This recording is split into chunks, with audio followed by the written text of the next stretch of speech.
भारत के लोकतंत्र के मंदिर में जो नए नए विपक्ष के नेता बने हैं, उनके द्वारा जिस प्रकार का देश के अंदर एक बहुत बड़े वर्ग को अपमानित करने का काम किया है।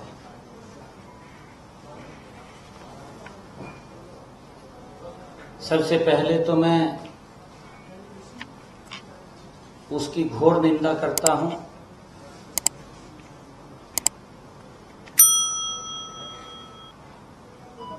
और जिस प्रकार का उसका व्यवहार विपक्ष की भूमिका जो होनी चाहिए,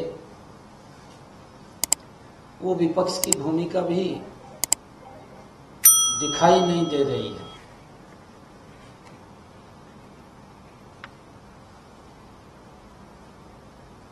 राहुल गांधी ने जिस प्रकार से कहा कि जो लोग अपने आप को हिंदू कहते हैं वो सदा हिंसा, असत्य और नफरत फैलाने का उन्होंने आरोप लगाया है। दुर्भाग्यपूर्ण है।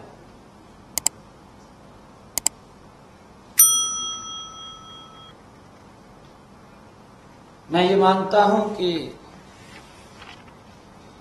नेता प्रतिपक्ष राहुल गांधी ने अपनी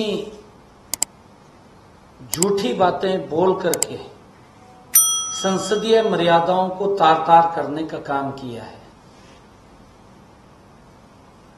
जिसके सत्यापन की मांग सत्ता पक्ष ने भी रखी कि आप बताओ तो, कुछ न कुछ तो बताना पड़ेगा। परंतु बताने में वो कन्नी काटते हुए नजर आए। और जब देश के अंदर मुझे ऐसा लगता है ये कांग्रेस पार्टी की बौखलाहट है,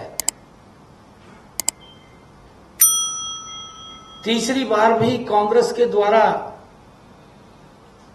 किसी एक प्रोडक्ट को बार बार मार्केट में लॉन्च करना और लोगों के द्वारा उसको नकार देना,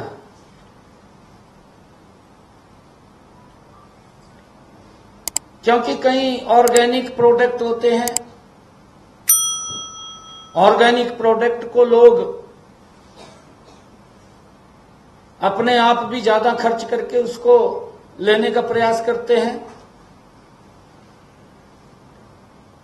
परंतु कुछ प्रोडक्ट ऐसे होते हैं जिसके अंदर जो बहुत ज्यादा खाद का, दवाई का मिश्रण होता है,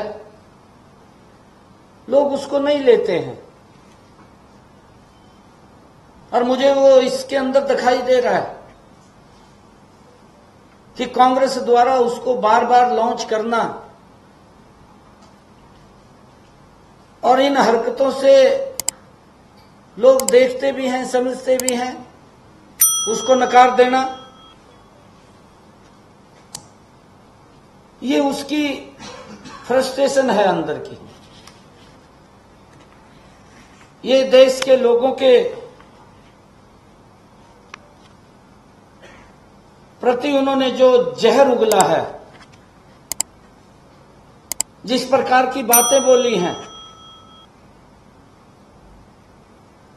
उसने निसंकोच देश से माफी मांगनी चाहिए। कांग्रेस पार्टी ने भी माफी मांगनी चाहिए और अपनी गलती का उसे एहसास होना चाहिए। लोकसभा में महामहिम राष्ट्रपति के अभिभाषण पर चर्चा हो रही थी। राहुल गांधी ने उस बाबत औपचारिकता वंश भी एक शब्द नहीं कहा, एक शब्द भी नहीं बोला। महामहिम राष्ट्रपति कोई डॉक्यूमेंट रखते हैं, कोई उनका विजन होता है, सरकार की दूरदर्शिता होती है कि सरकार ने क्या काम किए हैं, उसके ऊपर उसका एक डॉक्यूमेंट विजन होता है। एक शब्द भी उसने नहीं बोला। सदन में राहुल गांधी ने केवल और केवल झूठ ही बोला, जितनी देर भी खड़े रहे, झूठ से सिवाय कुछ नहीं बोला। कांग्रेस के नेताओं को मैं कहना चाहूंगा कि राहुल गांधी का ज्ञानवर्धन करना चाहिए, समझाना चाहिए कि भारत की संसदीय गरिमा को कम न करें। उनके नेताओं को उसको जरूर समझाना चाहिए। कांग्रेस के इस युवराज ने अपने भाषण में न केवल हिंदुओं को घोर अपमान किया, हिंदुओं को हिंसक, नफरती और झूठा बताया, बल्कि अग्निवीर, किसान, अयोध्या, माइक सब पर झूठ और केवल झूठ बोला। राहुल गांधी को अविलंब हिंदुओं का अपमान करने के लिए, सदन में झूठा बयानबाजी करने के लिए देश की जनता से अविलंब माफी मांगनी चाहिए। पूरी कांग्रेस पार्टी को माफी मांगनी चाहिए।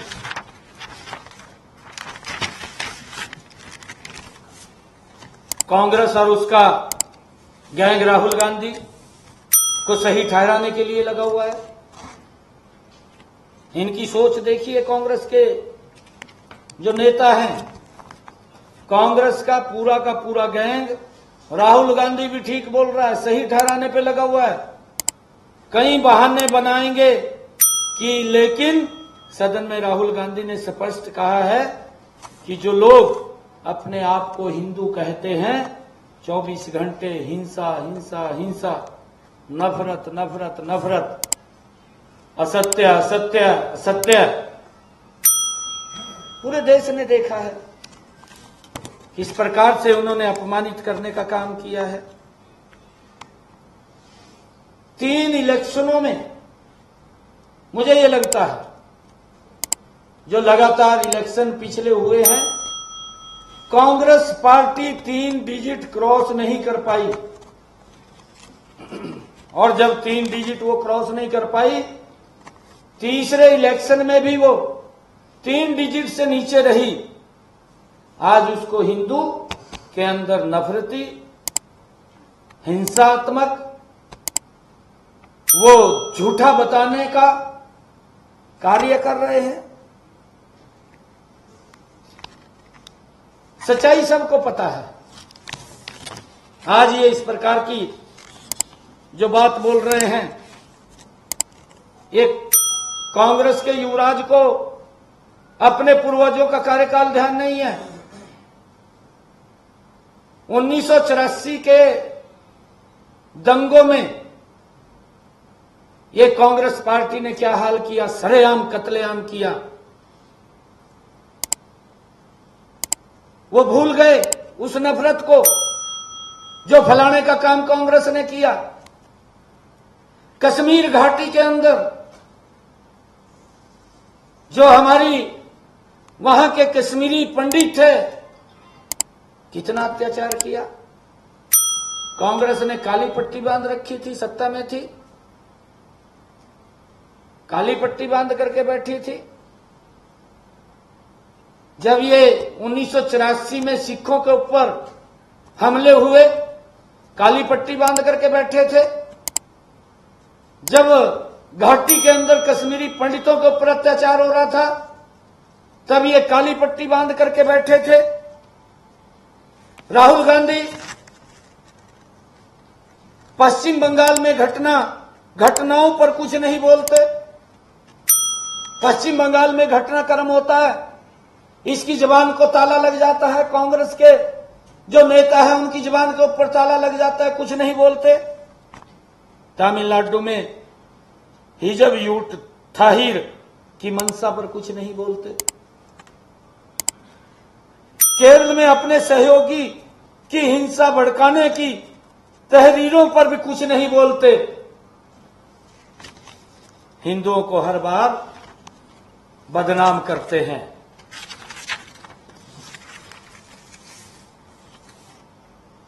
इनका जो चरित्र रहा है, ये इस प्रकार के लोग हैं जो ये बोलते थे, इन्हीं के नेता बोलते थे, इनके सहयोगी दल बोलते थे, न राम हुए न रामायण हुई। ये इस प्रकार की भाषा बोलते थे। 2010 में तत्कालीन गृह मंत्री पी चिदंबरम ने हिंदुओं को आतंकवादी कहा था। ये राहुल गांधी भूल गया क्या?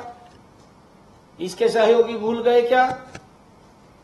2013 में पूर्व गृह मंत्री सुशील कुमार शिंदे ने भी हिंदुओं को आतंकवादी बताया था।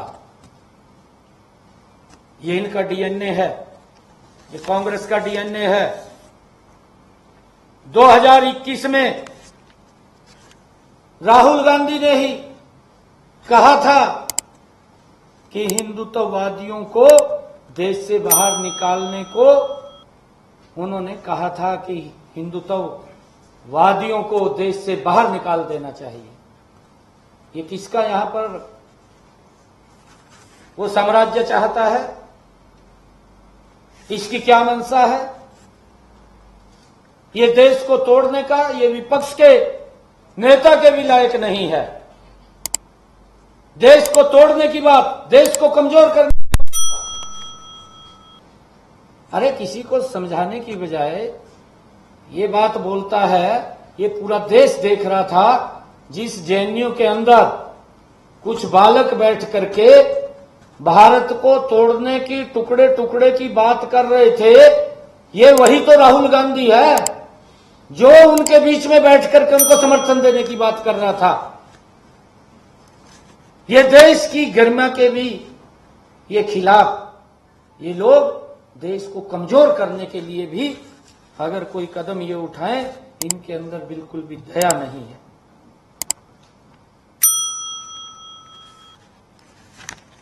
और मुझे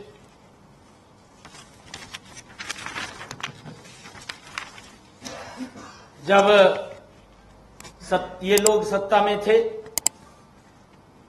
आपके पास सब चीजें थी, इनके पास सब चीजें थी, तब भी इन्होंने झूठ बोला और सदन के पटल पर अपनी गलती मानी। आज भी आप झूठ बोल रहे हैं। ये जब सत्ता के अंदर थे तब भी इन्होंने सदन के पटल पर झूठ बोल करके माफी मांगने का काम किया है। कर्नाटक में कांग्रेस के कार्यकारी अध्यक्ष जो इस समय पीडब्ल्यूडी मंत्री हैं, सतीश जार की होली भी हिंदू शब्द को गंदा बोल चुके हैं। इनकी भारत जोड़ो यात्रा में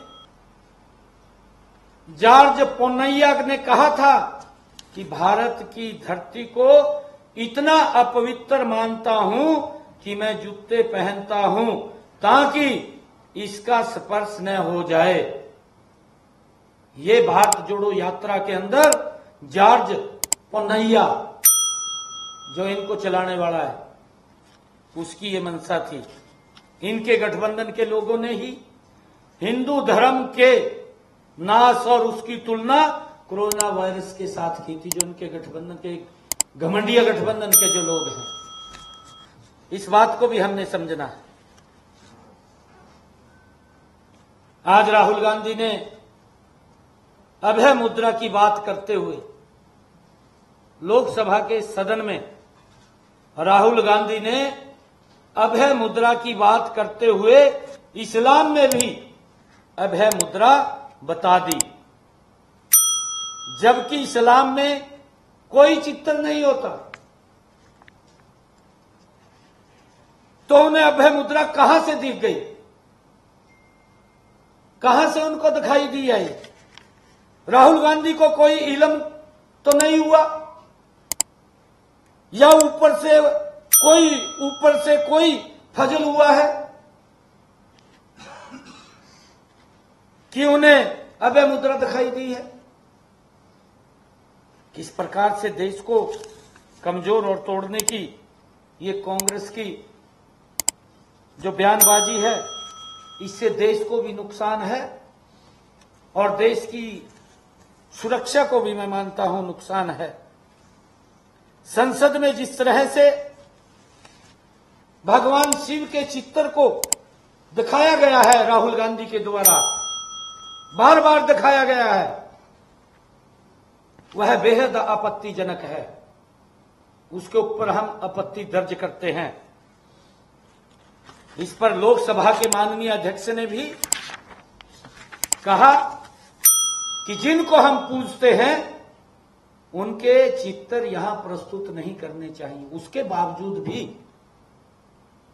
इन्होंने हिंदू संस्कृति के साथ अपमानित करने का काम ये राहुल गांधी ने किया है।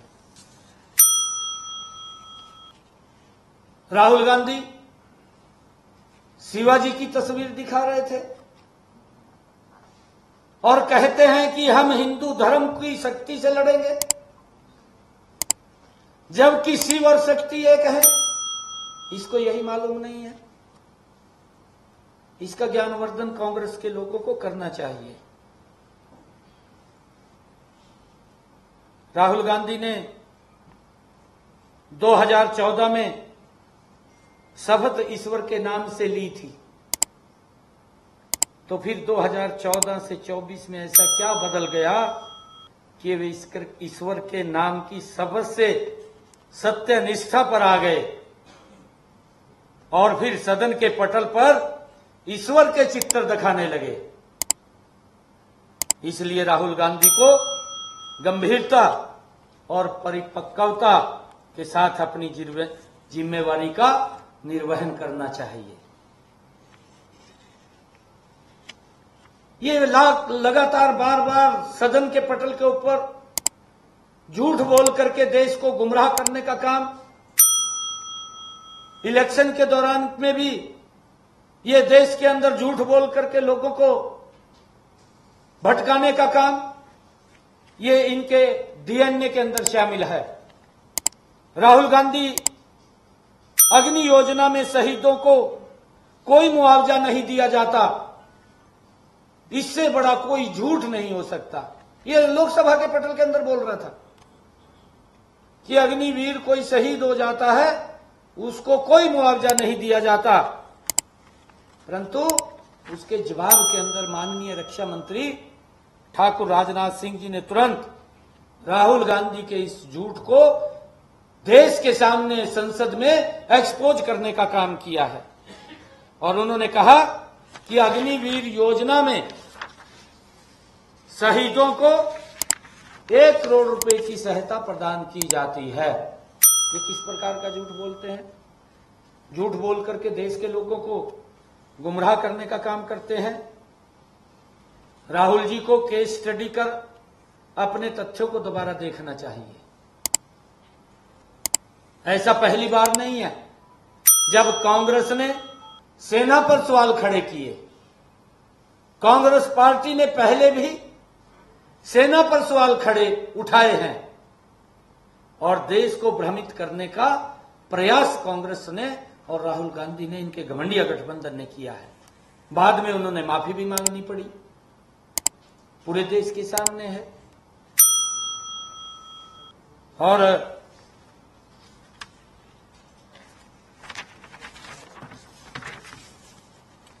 राहुल गांधी ने एक और झूठ बोला।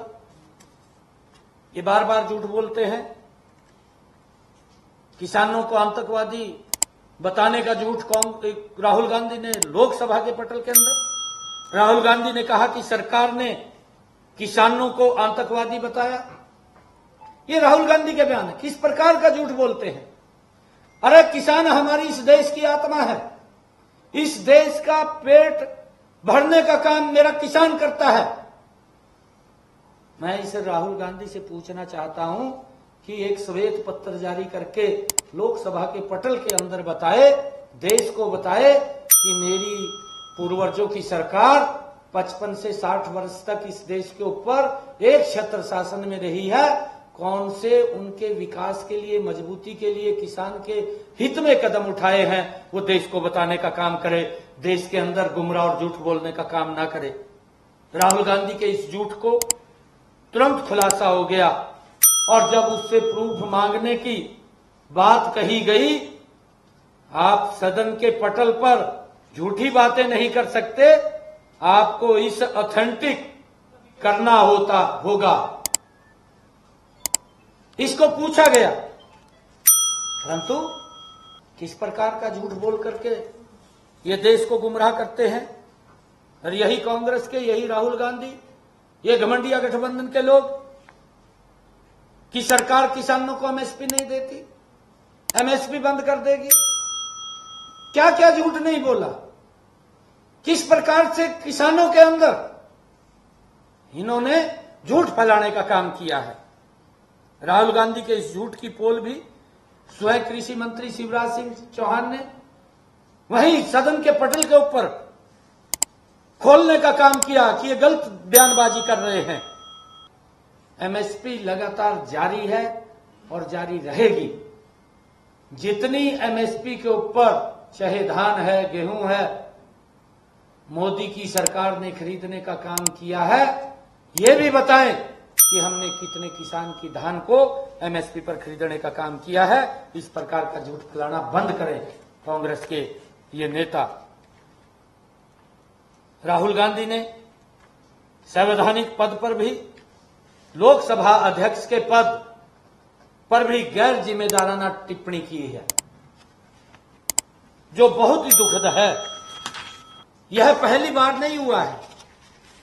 राहुल गांधी ने प्रेस क्लब में भी स्वयं अपनी पार्टी की गठबंधन सरकार के पारित ऑर्डिनेंस की प्रति को फाड़ करके लोकसभा के अंदर फेंकने का काम किया था। तब भी इन्होंने उस पवित्र सदन को अपमानित करने का काम किया।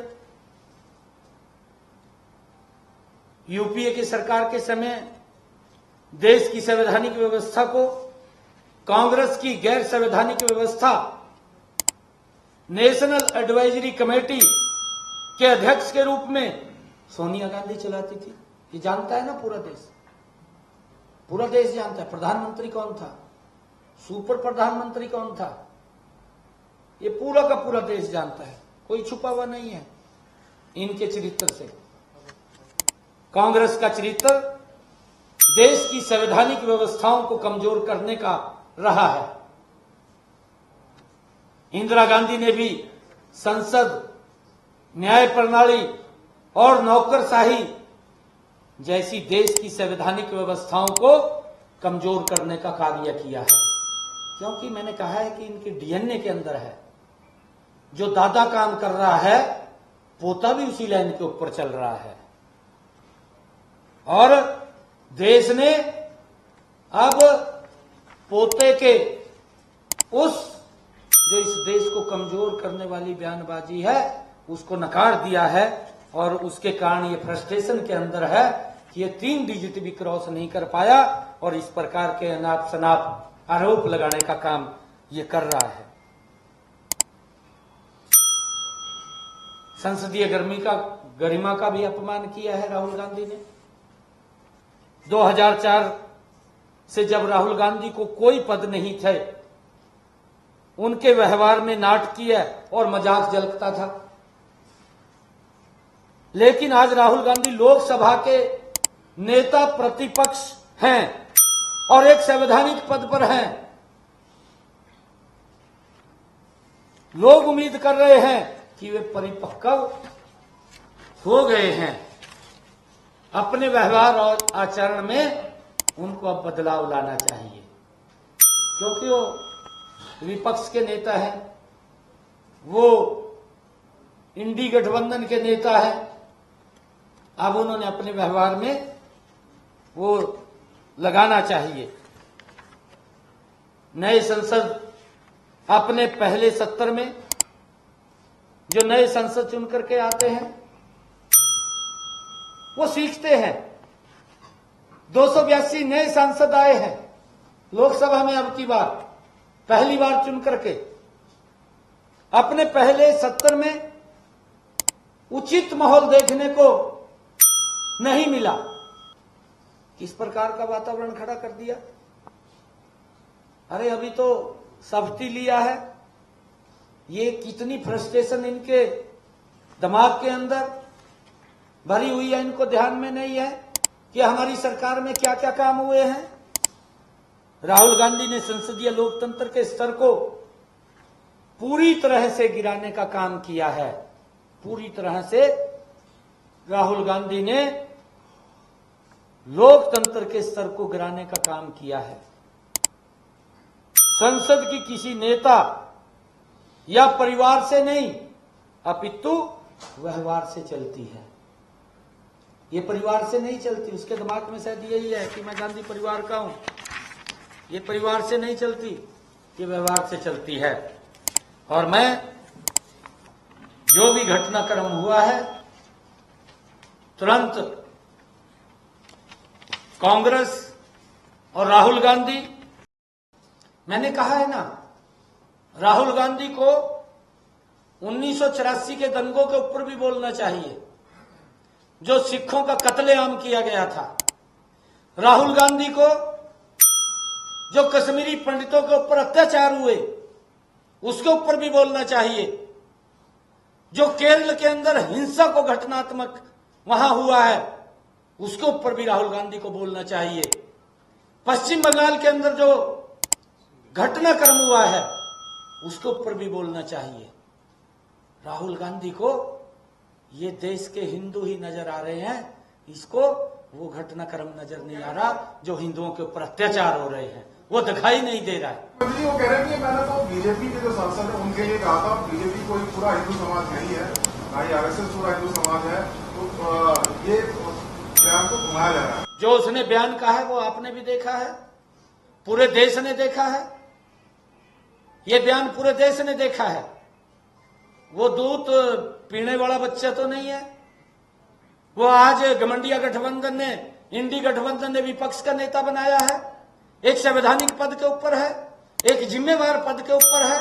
मैं क्या बोल रहा हूं, मैं क्या शब्द कह रहा हूं, मेरे मुख से जो शब्द निकलेगा वो देश को प्रभावित करने वाला शब्द होगा, वो समाज को दिशा देने वाला शब्द होगा, वो सोच करके बोलना चाहिए। बचपना नहीं है। हम तो ये मानते थे कि जब तक ये विपक्ष का नेता नहीं था, चलो बचपना है इसके अंदर, ये बचपने जैसी बातें करता है, परंतु अब ये एक संवैधानिक पद के ऊपर है, इसको तुरंत ही देश से माफी मांगनी चाहिए। देश के अंदर जिस प्रकार का इसने वातावरण खड़ा किया है, एक भय का वातावरण, देश को कमजोर करने का वातावरण खड़ा किया है, इसने निसंकोच आगे आकर के देश से माफी मांगनी चाहिए। साहब, मैं संगठन के तौर पर पूछ रहा हूँ, क्योंकि अभी आप अध्यक्ष हैं, क्या कोई बीजेपी प्रेस कॉन्फ्रेंस के अलावा कुछ करेगी, उसे प्रदर्शन कर देते हैं, देखिए, लीगल कार्रवाई करेगी तो कोर्ट में जाएगी इसके खिलाफ? नहीं, देखिए, मैं इसके बारे में नहीं, आज हमने अपनी प्रतिक्रिया व्यक्त की है। जैसा भी कोई निर्णय होगा, क्योंकि उसके ऊपर फिर बात करेंगे। 1984 के दंगों की सीएम साहब आपने बात करी। आपकी पार्टी तो हिंदूवाद को जो है बहुत आगे ले जाने वाली पार्टी रही है, लेकिन जो 50,000 या 40,000 हिंदू मारे गए, उसके बारे में भाजपा कभी कोई प्रतिक्रिया देती नहीं है। कहाँ मारे गए? पंजाब के अंदर कहाँ? बसों से उतार के मारे गए जो आतंकवादियों ने, जो मारे सिख चरमपंथियों ने। पंजाब में जो आतंकवाद का दौर था, उसमें जो हिंदुओं की हत्याएं हुई, चिन्हित लालड़ू में भी मार के मारी, अमृतसर, तरनतारन, बहुत जगहों पे। देखिए, मैं वही बात कह रहा हूं, इन सब बातों को लेकर के कांग्रेस के पास कोई शब्द नहीं है। जिस प्रकार की घटनाक्रम हुए हैं, कांग्रेस की सोच रही है कि वोट के लिए देश को ही दांव के ऊपर लगा दो और आपसी दंगों के अंदर देश को झोंक दो। पिछले 10 वर्षों में देश में कोई दंगा दिखाई दिया? अगर कहीं दंगा हुआ, उसके पीछे का हाथ आप लोग देख लेना क्या है, ये कौन लोग हैं। सख्त कार्रवाई हुई है, और उसके पीछे कौन था? कांग्रेस के ही विधायक ने विधानसभा के अंदर, उसकी आज भी रिकॉर्डिंग है। अगर एक विधायक इतनी बात बोल रहा है तो उसके पीछे कोई कारण है। और ये जो किसानों का जो आंदोलन चल रहा था उसमें अगर आप थोड़ा सा याद करें, बीजेपी के कुछ नेताओं ने ये कहा था इनमें कुछ लोग आतंकवादी हुए। ऐसा नहीं था कि वो शब्द नहीं कहा था, लेकिन जो कल कहा गया राहुल गांधी, वो कौन लोग थे उनके नाम बता दीजिए, आपके पास नाम होंगे। मैं नाम लूंगा, नहीं, आप बता दीजिए, मैं आपको वीडियो भेज दूंगा। वीडियो भेजिए। चीफ मिनिस्टर ने एग्जैक्ट शब्द क्या कहे थे, कितने बार कहे थे, मैं ये कहना नहीं चाहता था, तो क्योंकि आपको प्रवीण ने बोल दिया कि सबको नाम बताए।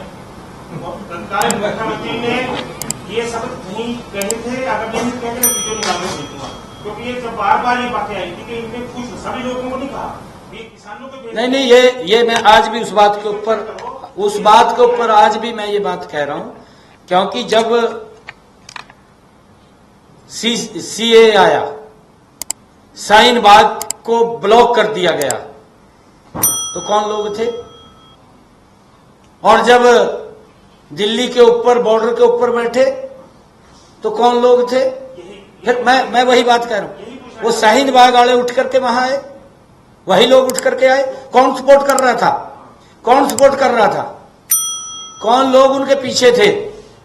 कौन उनको आगे करने का काम कर रहे थे? ये देश सब जानता है। बहुत बहुत धन्यवाद। बहुत धन्यवाद। पत्रकार साथियों, सम्मेलन में होने जाने की व्यवस्था है। 1:30 बजे हॉस्पिटल में आयुष्मान और आयु कार्ड वाले ट्रीटमेंट बंद हो गई है। निजी अस्पताल 200 करोड़ पेंडिंग, नहीं, वो आजकल में चला जाएगा।